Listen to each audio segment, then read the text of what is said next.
How's it going, everyone? And welcome. Here's your host, Rhino Gaming. Welcome to Rhino Unfiltered, episode 2. What we're gonna get into today. Today, I was planning on just talking about some games, um, some updates and stuff, and then I was looking through the internet today, as like most people do when they're bored, and I was taking a gander on like the NFL and all the updates that was going on with my team and other teams and other major players and stuff like that. And I just came across this, or my mind actually should say that would just was like, hey, type in weird sports that are just legal or not legal, just people actually play right now. And so that's yeah, they gave me a whole list and that was that was a whole trip in itself, man. That was it was crazy. So, but first things first, I did want to get into some new game updates that I've been seeing lately. Just because I've been on Twitch lately, I've been watching people play. Some friends of mine just streaming games and stuff. And first game that really comes into mind is Dead by Daylight. And I haven't played Dead by Daylight in a little bit.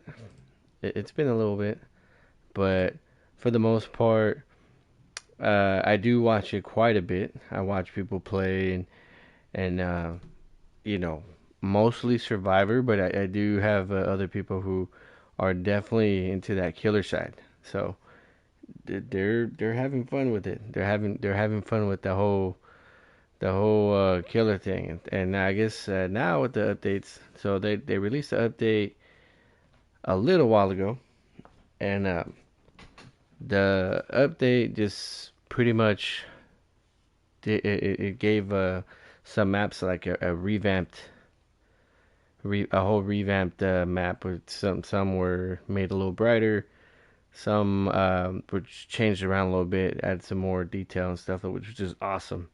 I watched a friend of mine, Henrock City, Twitch streamer. He's been streaming for a little while, and he was doing the whole PTB on when they did the some of the environment changes, and it was intense, man. It was crazy. It was nice. I did get to play in some of those, and it was pretty crazy. I mean, I didn't get to the enjoyment as much as he did, I'm sure, because he did mostly, or he's been playing for a long time. So when he was playing it, he really did see the difference.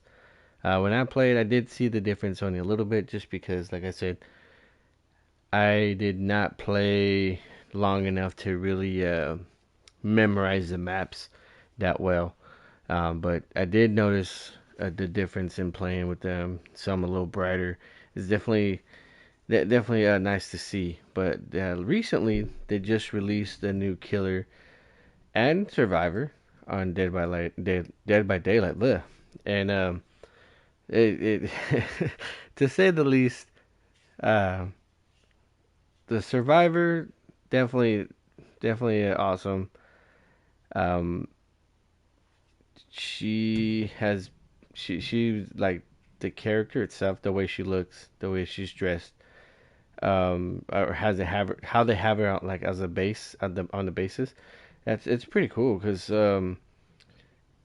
I mean, it kind of it makes it different. Like, how many characters can you really have on Dead by Daylight without looking the same and stuff like that? You know what I mean?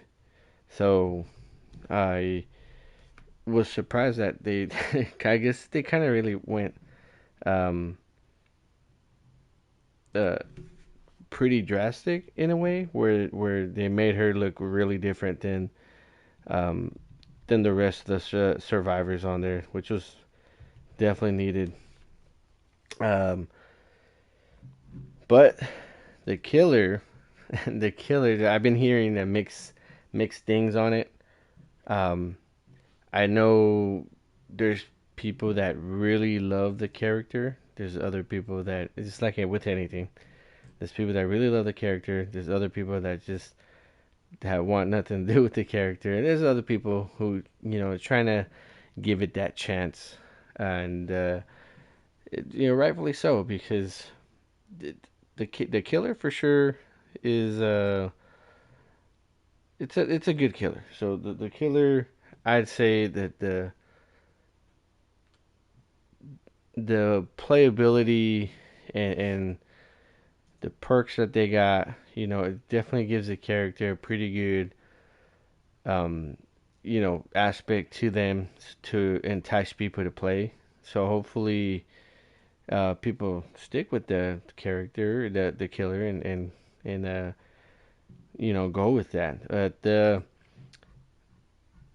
Let's get into some of the names. So the name of the killer, because we're gonna start there. So the name of the killer is the well. So the killer's name is Trickster, right? So that's the basic. When you're looking at a killer or for a killer, that's gonna be the name. And each character has a lore to them, and the lore for the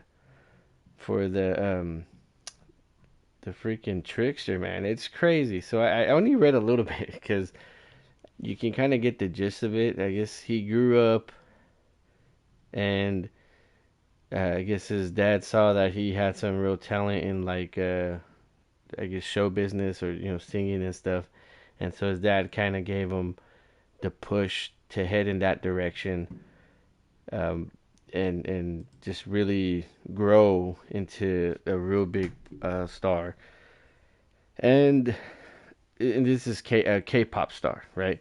So then finally he gets into this band, and they're doing good, but I guess, long story short, he gets jealous that there's fans who are screaming the other band members' names, and not just his. So I think it said that one day he was in the recording room extra long, and then he heard from a different room that there was like screams, and he opened the door. You could see, there was some like wires that had caught on fire, speakers that kind of fell over, and he just like he went to go help him, but then they kept screaming his name, and it was he really loved that, and so he basically, from what I understood, watched them die.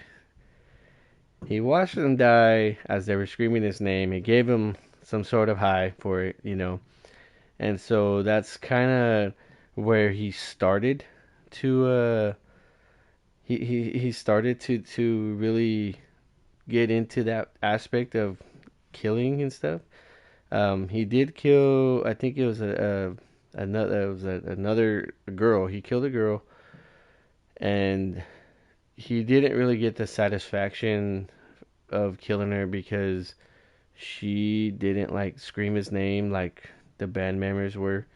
And then he so what he did is he adapted, and then he would take other victims into a warehouse and let them like tie them up and stuff and kill them and stuff, but he would record them as well.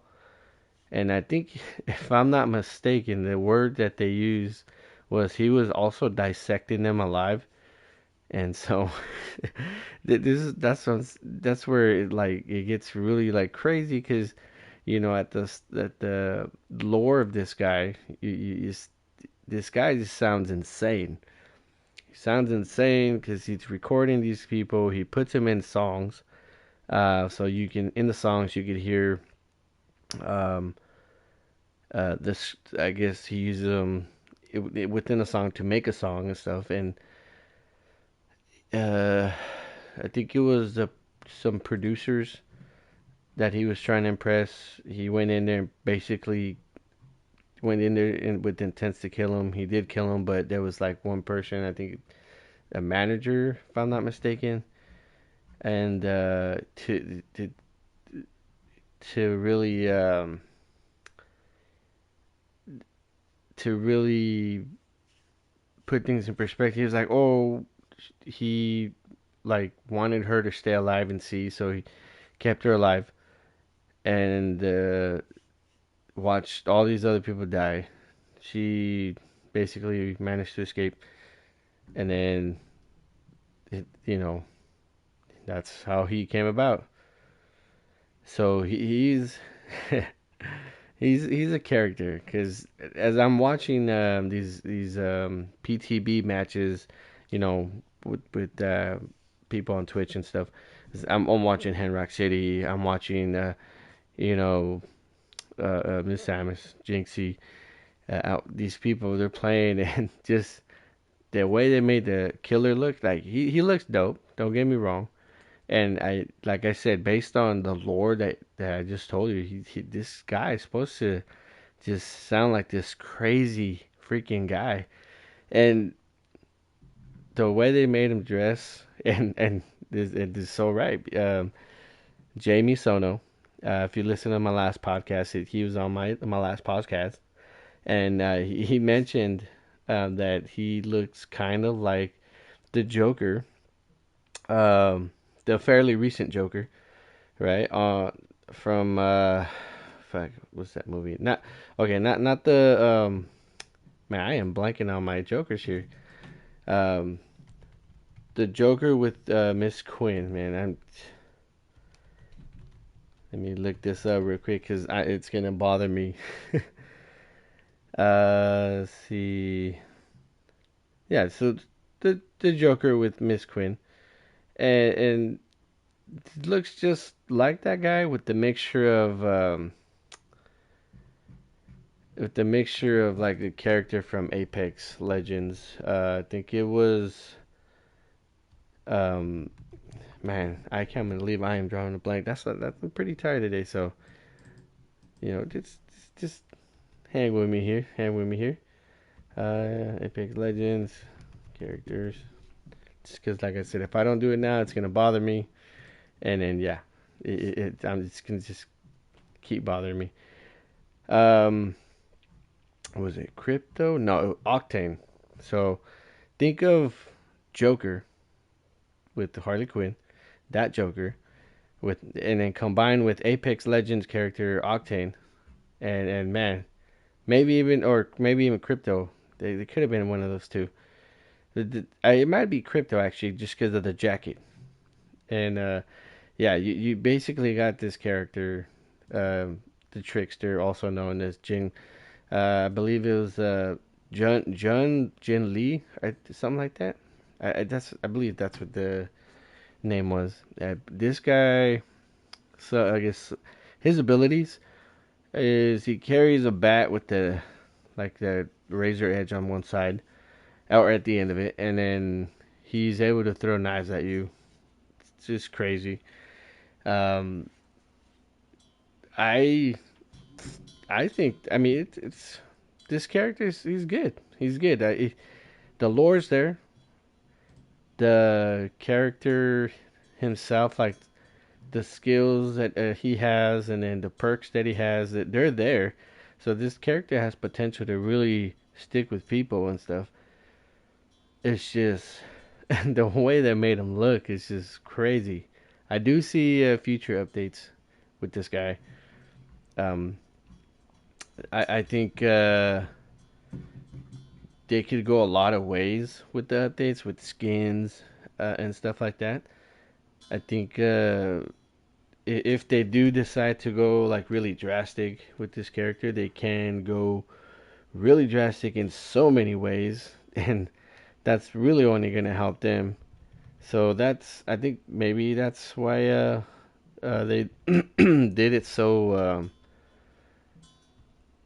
They did it so like drastic in a way. So I don't know. We'll see. We'll see how that pans out. But then you also obviously you got the survivor. Um. Oh no. So the Jun Jin Lee is the survivor, not the killer. I think Jin Woo was the killer. So Jun Lee is the survivor who is the producer, I believe, of it's one of the producers. So that was you know that was a really good kind of survivor to the killer, where you know because the survivor aspect, it can be like crazy, just not even related, but they really made it intertwined. So that was really good. Um, it's just that was crazy to me. The the new games that they're coming out with, or the new content that they're coming out for these games that have been out for a while, because as far as I know, and again, I don't haven't played this game very long. I've probably played it just months, not even a year, just months, and it's a really fun game. I've seen it before. I just never played it, just because you know to me, it wasn't like a game that I was really interested in until I started watching it more and more on Twitch. Players like Henrock City, Miss Samus, Jinxie, and all them. It's just I was like, yeah, I got to try this game out. So I tried the game out, really loved it, really had fun with it. Obviously, uh, right now they only have the the new Killer and Survivor on PTB. I guess they're planning on releasing it.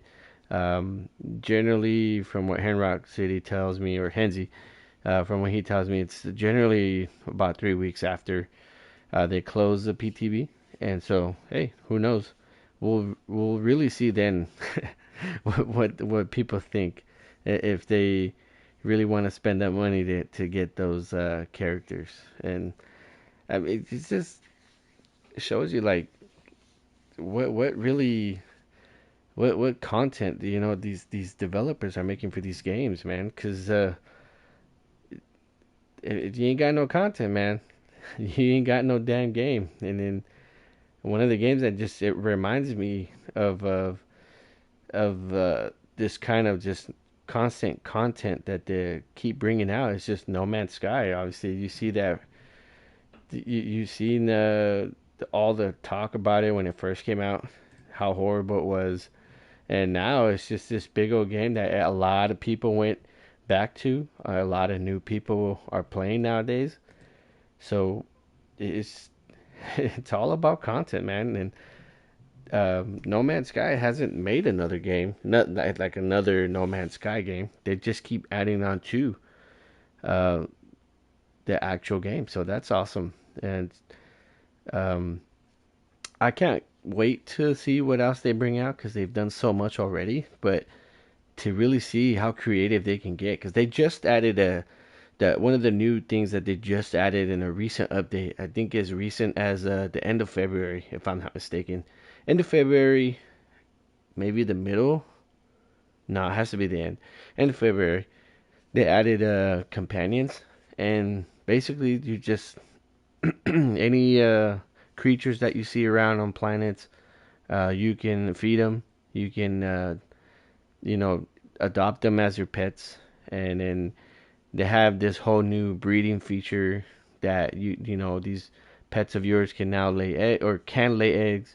And then if you feed them certain things, or if you combine them with certain things, when they lay the egg and you take it to this place, they can get certain characteristics from the parent. And then also the characteristic can change, like color wise, uh big or small pet. It's just it's crazy, like the behavior. That's a lot of that freaking just DLC, just they keep getting on it, and they staying on it, so that's awesome. um Another game that I'm looking at for sure, 100%, 150,000 million% looking at, is freaking the new Ratchet and Clank A Rift Apart. I cannot wait for that game to come out. I have not played, obviously, a new Ratchet and Clank in a while. I've played a lot of the old ones, and I've replayed them over and over again. I love the damn game. So for me, watching the fact that they're going to be releasing Ratchet and Clank on June this year, June 11th, was more, well, at that time they hadn't given a real date yet, but That's pretty much the whole reason why I got a PS5 was to play this damn game. Cause man, this game has been with me for a very long time. From the first Ratchet and Clank.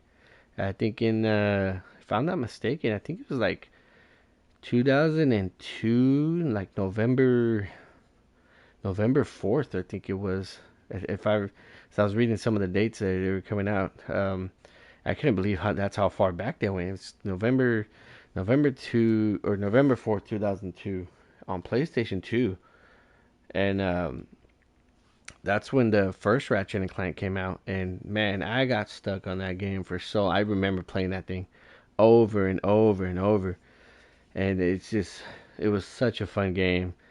It had so much to do in there. They came out with I think it was shoot, what was after that one? I think it was like Going Commando. Yeah, I think it was Ratchet and Clank Going Commando. Shoot, I need to pull out that list, but I think it was Ratchet and Clank Going Commando the following year, and then I know they had, was it Deadlocked? No, that was, I think it was Up Your Arsenal and then Deadlocked. So yeah, so and they came out the year right after. So I think it was 2002, the first Ratchet and Clank, then Going Commando the following year. 2004 was Up Your Arsenal. Oh, here's the list. Here's the list. Yeah, so 2004. Yeah, Up Your Arsenal was 2004. Deadlocked was 2005. Future Tools of Destruction 2007. Quest for Booty 2008. Such that I love that one. I love the whole pirate aspect of that one. Crack in Time uh, in 2009. All for One 2011. Full Frontal Assault 2012. Into the Nexus 2013. And then for the Ratchet and Clank, in just I guess in 2016 for PlayStation 4. And then now, how long that long it's now the new Rift Apart. And I think if I'm not mistaken, because as soon as they released the fact that they were doing pre-orders, where you can do it, pre-order it via digital, or you can go, I think, online or something like that and get it physically. I'm all digital now for games because with my kids, man, it's game over with a lot of the games. But I did I think I did the pre-order deluxe edition, if I'm not mistaken. Yeah, because I think it was only like a $10 difference. I did the pre-order deluxe edition. They do have like the pre-order launch edition. I think that pre-order launch edition comes with Pixelizer weapon and a Carbonox armor set, and then the pre-order digital deluxe edition comes with 5 armor sets, photo mode sticker pack, 20 raritanium digital soundtrack, and the art book. Uh, I mean, that game, it's been such a huge part of me and my gaming throughout the years. I just, such a fun game. I had to get it. There's no way I wasn't gonna get it. I mean, it's it's crazy how like some of these games that you get stuck with. Um, it could be like the weirdest game. It doesn't have to be this big, well-known game because I've played Call of Duty since Call of Duty 4. If I'm not mistaken, I think I looked it up not long ago, and Call of Duty 4 came out. Let's see, when did Call of Duty 4 come out? Call of Duty 4 came out in 2007. So I've been playing Call of Duty strong, like pretty getting every Call of Duty since 2007. So, but I look at that game, and even though I love that game or that franchise, it's not the same type of feel like Ratchet and Clank has given me throughout the years. Because I mean, I could go back and play Ratchet and Clank the first one, the very first one, and go through each single game and enjoy every single game just like the first time I did it. I can't do that with Call of Duty, you know?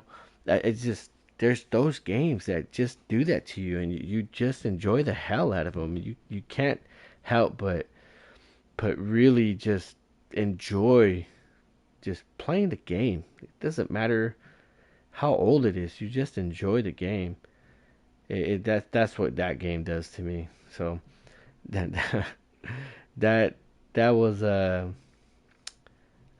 can't wait for that one. I really hope for that one because there's games, other games too. Yeah, there's a bunch of games. I can name off a ton of games. I'm sure everyone can name off more than like 5 games or more. You know, depending on what you like to play. But there's just a ton of games. Final Fantasy. I know a lot of people are into shoot, what is that franchise? Kingdom Hearts.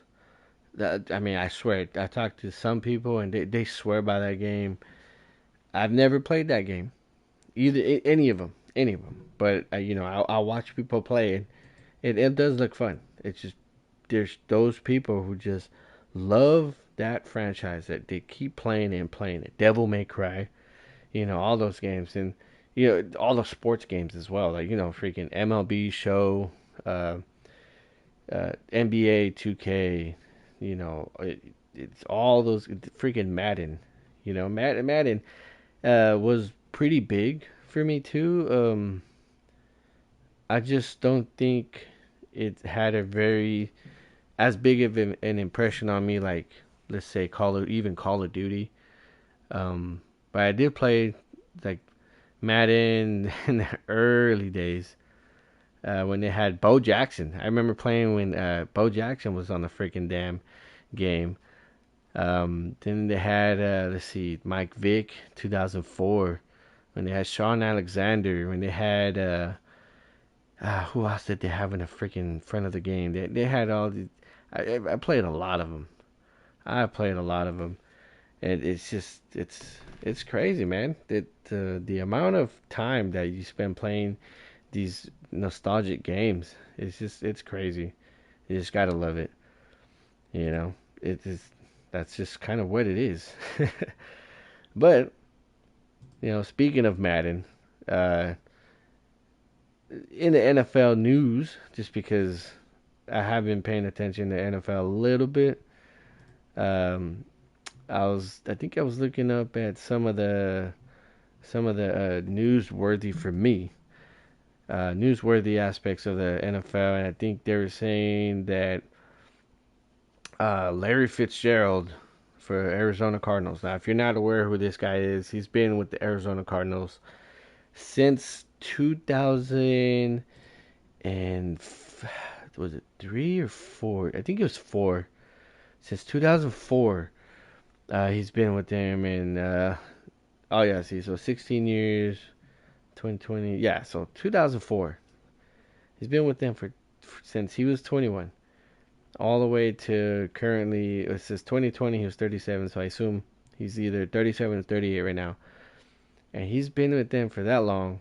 I mean, if anyone knows, you don't really last that long in the NFL, aside from Tom Brady, because we're not even going to get into that. That guy's a cute quarterback, and it made all kinds of rules to not hit the quarterback. But yeah, this guy, he's such a legendary player, who's still playing strong. Um, this guy for sure is going in the Hall of Fame, and he's I think they were, if I'm not mistaken, I read the tweet by somebody saying that the Arizona basically is waiting on his confirmation whether he's gonna retire this year or not. And I'm hoping he goes out, like I'm hoping he retires on top, meaning because Arizona didn't go all the way, but they are contenders. They do have the personnel to help them get there. So I do hope he goes out on top. But at the same time, how many people we know or you've seen, or how many athletes you've seen that are, kind of stay beyond their time, where have no business playing anymore, or boxing, they have no business boxing anymore, or anything like that, and they just kind of get pummeled. They get beat up, and then you all you remember is, man, this guy left too late. He left too late. Too late. Should have left a year before. He would have went out just being on top, or at least looking better than he did. But this guy, for sure, he's gonna go in the Hall of Fame. He has all the right numbers for him to be there. It's just a matter of time of him actually getting there. So hopefully this guy decides to really look at his team, see what they got, and hopefully they can make a push for the playoffs or more at that point. And if not, man, just health wise first, because the NFL, man, it's no joke. You get beat up pretty bad in there. I mean, look at who was that guy that retired? Um Andrew Luck. He didn't play very long. He was getting beat up year after year after year, and he just, I think he retired at age 29, if I'm not mistaken. Age 29, he's just like, nope, I'm done, because health first, and that's how it should be. Health first, man, because you get beat up pretty damn bad, you know. Um, but that being said, that's the only major NFL news worthy thing that I saw from me, because I did remember watching that guy playing ball when I really was like into football 120%, and he was one of the names that kind of really stuck with me throughout that whole time. But now, since we're speaking on sports, we're gonna get into the whole weird sports. So these sports, I'm telling you, man, they I don't know where the hell they came up with some of these sports. I read some of them, read the names of them, and I to me, some of these sports, someone had to be in like drunk or high or on something to really come up with the, first of all, the name of the sport, or even just like the rules of the damn sport. Like, some of them don't say the rules, but how do you come up with rules for some of these? So let's see. Let's check it out. So the first one on the list is called, and I shit you not, it's called Octopush. This is in England, apparently. This subaquatic sport began in 1954 to help members of a British diving club stay active in the winter. Octopush, also known as underwater hockey, bears much resemblance to its above ground relative, but it's several striking differences. The first is that the puck weighs 3 pounds, so it can glide smoothly along the bottom of the pool. Secondly, the competitors don a snorkel don snorkel mask and carry foot-long sticks to launch their assaults on opposing team's goal. Finally, obviously, Octopus takes a place underwater. Players can generally do a little more than dive down and pass the puck to a teammate before coming up for air. While a thriving sport in England, Octopus has yet to make any real waves, pun intended, in the U.S. So basically, is as it said, it's just underwater hockey, and these guys, they're just wearing snorkels, and they come up for air, go back down, and then try to score. How the hell? I mean, they said that they try to keep them active and stuff, but I mean, how does someone like, hey, you know what? The best way for you divers to stay active is to freaking play hockey underwater. Like, what? How does that even happen, man? How does it? I want to know. Like, who's the guy who made it? I want to talk to that guy and be like, bro, what the hell are you smoking, man? That is some shit. That is some crazy ass shit. Um, Next on the list we got chess boxing, and that's in Germany. There are no more puzzling sight in sports than two competitors in boxing attire and headphones contemplating their next chess move on a folding table in the middle of a boxing ring. Welcome to the world of chess boxing. In this perplexing pastime, opponents spar mentally as well as physically and 11 alternating rounds of chess and boxing. There aren't too many competitive events in which a winner can be declared by a checkmate or knockout, but this is one. If there are more, please let them know, apparently, because they want to know too. It, chess boxing, I mean, shit. They're boxing, bro, while they're playing chess. What the? That is nuts, man. So pretty much, you can't just be this scrawny kid coming in and just murdering these dudes on a chessboard. You got to have some kind of muscle to you, some kind of build, so you can hash out back some of the damage that you're about to get, bro. So it's crazy, man. That is crazy. Then we got let's see, what is this? It's I want to see what is it. Am I reading this right? Hobby horsing, hobby horsing, Finland. Quick staccato clop of sneakers. Tens of thousands of spectators packed into the makeshift arena.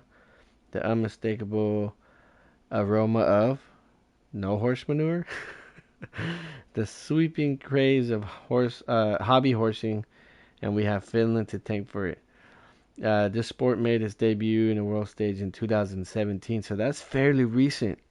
Released the documentary with the release of the documentary of Hobby Horse Revolution, and its participants, mostly young girls, ride what Finns call stick horses through circuit jumps and obstacles similar to what you see in the actual equestrian competition. And these aren't just sticks with stuffed fabric horse heads attached to the end. They have names and breeds and bloodlines and temperaments and specialties like trail riding, jumping, and dressage. Riders see the sport as a way to interact with their friends and the horse world. Many, though, own real horses or take riding lessons at nearby stables. I think this is the one that really kind of like put things in perspective right here is shin kicking and shin, like your actual leg shin. And it's in England. All hell England right now with these sports. It's hard to believe that kicking your enemy in the shin dates back to the 17th century. In the in a fairly self-explanatory activity, two competitors attack each other's shin until one cries sufficient. Who the? I don't know if I'd ever cry sufficient. I'd be like, bro, I'm done. Right? Sounds rough, right? Actually, the sport has come a long way toward reducing injuries since its inception. When the players competed with steel-toe boots, my dude, these dudes, these dudes were kicking each other in the shins with steel-toe boots. Hell no, man. Hell no. I'm done. I'm done with this shit. Now, I guess they don't let them use steel toe shoes, only soft toe. And competitors are allowed to stuff straw in their pant legs to soften the blows. Shin kicking is among the most popular events in the annual Cotswold Olympic Games, now in their 408th year. Damn, they've been playing that for super long, man. Steel toe boots, my dude. I am so done with that. I am done. That's it. I'm done. We got Fireball Soccer in Indonesia. Picture the name of your picture the game, your average game of pickup soccer. Now imagine the ball is not synthetic leather and air, but a coconut soaked in kerosene and set on fire. This is the basis of the aptly named Fireball Soccer, in which players become or welcome the month of Ramadan by coating themselves in salt and non-flammable spices and kicking a literal ball of fire with their bare feet. Although the match itself is certainly the highlight, the pre-game rituals just hold as much of an importance for the players. After a month of fasting and prayers, they must train their spirits to make their bodies impervious to flames. Kids, Please do not try this at home. That is for damn sure. Do not do that, please. Oh man. Let's see. There was one more. Um, or is it two more? I can't remember. Oh, here we go. Okay, so check this out. Here we go. We're going back to England for this one. Okay, you guys ready with me? Here we go. We got New England. We got England with toe wrestling. Toe wrestling, guys. Toe, like your foot, toe wrestling. This patriotic pastime comes to us from the great country of England in the 1970s, so fairly recent. A group of friends at the Ye Old Royal Oak Inn in Staffordshire bemoaned England's lack of dominance in the world sports scene. If they invented a sport that no one else was playing, they'd have to win. Thus, toe wrestling was born. In this activity, barefoot competitors link their big toes on a specially designed toadium, and they have toadium as like podium, but the literal word toe in idiom. Toadium, and the attempt to pin the other foot to the ground in a manner similar to arm wrestling. The World Toe Wrestling Champion, I'm not kidding, this is what they have on here. The World Toe Wrestling Champion, held every year in Derbyshire, showcases the most finely toe-ned athletes in the world. It's in its third year. The contest was won by a visiting Canadian, thus defeating the entire point of the sport. Of the sport invented to be won by the English.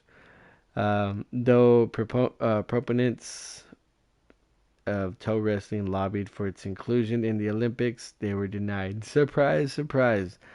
I don't know if I'd want to be toe wrestling with anyone else. What the fuck?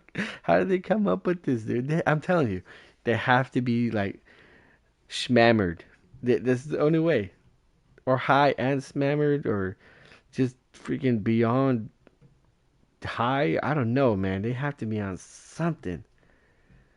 Let's see. Here we go. We got one in Japan. Bo Taoshi. Bo Taoshi or pole toppling is a sort of full contact capture the flag, where the flag is not only unhidden, but a giant pole surrounded by a swarm of 75 players charged with defending it, and that's only the half of one team. The other half is waging war on the opposing team's pole, attempting to knock it to a 30-degree angle relative to the ground. As both teams attack and defend simultaneously, it's a race to see which can be first to topple the other team's pole.